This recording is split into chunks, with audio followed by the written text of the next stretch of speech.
Assalamu alaikum, my name is Shafiq-Ur-Rehman. You're watching my YouTube channel. Today we are at Science Museum. Even advertisements used to have doctors in it. They were promoting cigarettes. She used to produce 100 years ago with such a large size. Even your smartwatch on your wrist now can produce all those items. Epidemics of cholera. A lot of people used to develop the condition and then they die. All these machines so far we have seen, they look very interesting anyway, and they're very interesting. Assalamu alaikum, my name is Shafiq-Ur-Rehman. You're watching my YouTube channel. Today we are at Science Museum, London, along with Dr. Kashif Shafiq. What do you expect from this museum? Well, it's a science museum, so I expect there must be descriptions of how science has evolved over the last couple of centuries. It's very good. Today I'm going to test his knowledge. Let's see. And you're gonna fail again. Science Museum is a fascinating destination. Whether you're drawn to the wonder of space, the marvel of science, or the daring history of flight, there's something here for everyone. I was interested in the flight gallery, but the doctor was keen to explore the science gallery, so we decided to visit both. Join us as we drive into this fascinating space and share our experience with you. Let's go to the science gallery now. This machine looks very interesting anyway. What is this machine used for? Well, Shafiq, this is called chymograph, and a century before, we used to have this machine to look at various body activities, the normal functions of the body. Let's say, for example, the heart rate or the respiratory rate. And over time, this machine has evolved into various versions, and the main purpose of that machine remains the same, that it has to look for various body activities and then collect the sample of various individual and then compare the results of that. So that's what we were using in hospitals or in medical schools 100 years ago. Now we have mini versions of this, which is called Power Lab in our hospitals and medical schools, which are used for the teaching now. I believe it must be very advanced now anyway. Yes, so if you look at the function of this machine now, the same function this machine used to produce 100 years ago with such a large size, even your smartwatch on your wrist now can produce all those outputs quite easily. That's all I was thinking. Well, that's very interesting. Anyway, let's have a look something else.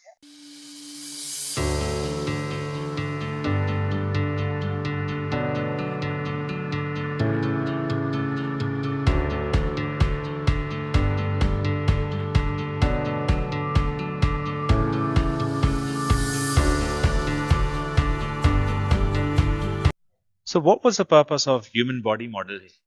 Right, so body models were always used for teaching purposes. So for example, in 1760s, this was this guy called William Hunter. He used to use these models to teach human anatomy to the artists in the Royal Academy of Arts. His students then used to make these models using the wax. And these models were then commonly used in the medical teaching as well as teaching to the artists. At that time, these models were called écorché, but over time, the technology has sophisticated, and you can see that there various models there in a row. All those models are there, which are now, or maybe like 50-30 years before, they were used for teaching of medical studies. That is good. What was the current model we use? Well, so currently these models are not in use anymore for medical teaching. We have these latest machines which are available called Spectra, and I'm going to show you that how that machine has replaced all these historical models over time.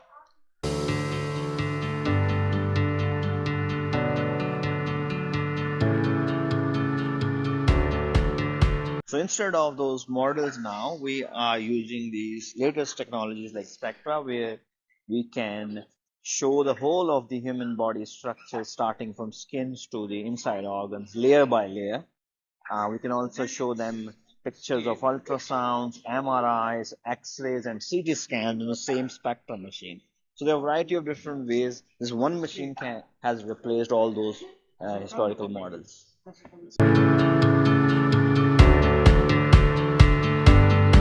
Flight Gallery, this is where the aviation dream takes shapes and where we step into the legacy of one of its earliest pioneers, Otto Lilienthal. He was often called the Glider King.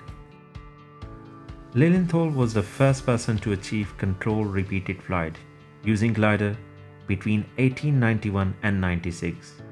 He soared through the skies nearly 2000 times, experimenting with at least 16 different glider designs.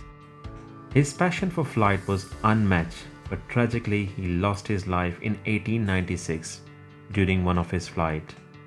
His groundbreaking work inspired generation, including the Wright brothers, and helped shape the future of aviation.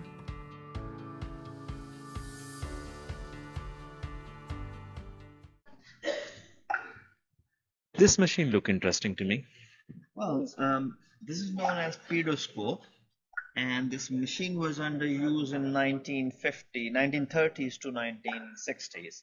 And the purpose of that machine was to, it's basically an X-ray machine. Once somebody had his feet fixed in a shoe, the machine used to take an X-ray, and X-ray used to show how well the feet bones are fitted into the shoes. So it's not really typically a medical related device, but people were using this X-ray machine to look at the fitness of the feet bones into the into the shoes. But over time, I mean, somewhere in 1950s, there were nearly 3,000 such machines, pedoscopes, in the United Kingdom. But then there were concerns raised about this machine that they expose people to the radiation, so we should not be using anymore. And then the use of these machines declined over time. I mean, all these machines so far we have seen, they look very interesting anyway, and a very interesting history. I'm so impressed. Yeah, it's interesting, how Yeah, medicine and science has evolved over time. that's good. Let's have a look. Few more.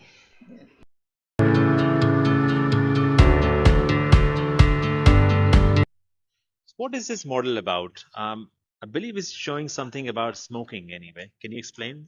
Oh, that's a very interesting one. So, cigarette smoking has been widely common in the United Kingdom for the last 100 years or so. So, if you just look around in this time period, about before 1950s or even in 1960s, about 60% of adult men were smoking cigarette, and nearly half of the women in United Kingdom they were routinely smoking, and that has been a challenge for public health care and the personal freedom. And that debate had been going on till the time when researchers established a link between cigarette smoking and cancer, and then the public health and the policymakers started thinking about it, banning smoking. So if you look at somewhere here in the like 1950s and 60s, even advertisements used to have doctors in it. They were promoting cigarette smoking. People used to think cigarette smoking will not be affecting any of your body parts. So you can see from that advertisement here. But over time, once the links were established with the various conditions, then all those important links started coming up on the cigarette packs. Meanwhile, in the United Kingdom, there were various policy decisions which were taken. So cigarette smoking was banned on public places. Then secondhand cigarette smoking was banned on the public places. And then a decade ago, there were alternative, or more than a decade ago now, there were alternative to cigarettes which came in, which were the electronic cigarettes. So that people reduce their tobacco consumption by using these alternative options. But if you look at over time, the benefits of reducing cigarette smoking have already started emerging in terms of reduction in number of lung cancer patients across the United Kingdom. That's very good. So far, he has not failed any test. He's doing much better than yesterday. Uh, he failed few times in squash, but he's doing much better today.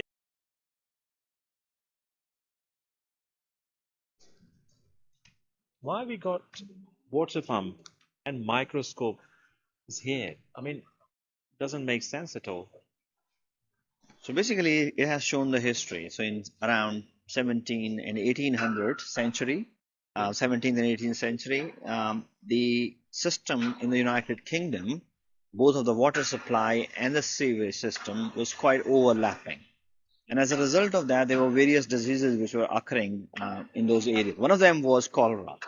And in 18th century, cholera killed hundreds and thousands of individuals because there used to be epidemics of cholera. A lot of people used to develop the condition and then they die. People had various theories about why this disease occurred. But then came a guy whose name was John Snow, You can see the picture John Snow here. John then he was an excellent physician, and he thought that perhaps we should look at the distribution of disease in terms of place where the most cases are occurring. So he then looked at the distribution of cholera cases in the central London, and interestingly, he found that most of these cases are clustered around the Broad Street. And then he realized that the company which is supplying water to the Broad Street, that company's water supply is contaminated with the uh, cholera bacteria. He didn't know, obviously, the bacteria is there, but he had this assumption that the water is contaminated in some way. So he then removed the handle of the pump on the Broad Street to see what change occur in terms of occurrence of disease. And as soon as he removed the handle of the disease of the pump, the disease spread reduced in the central London. Over time, people realize that something is contaminating the water.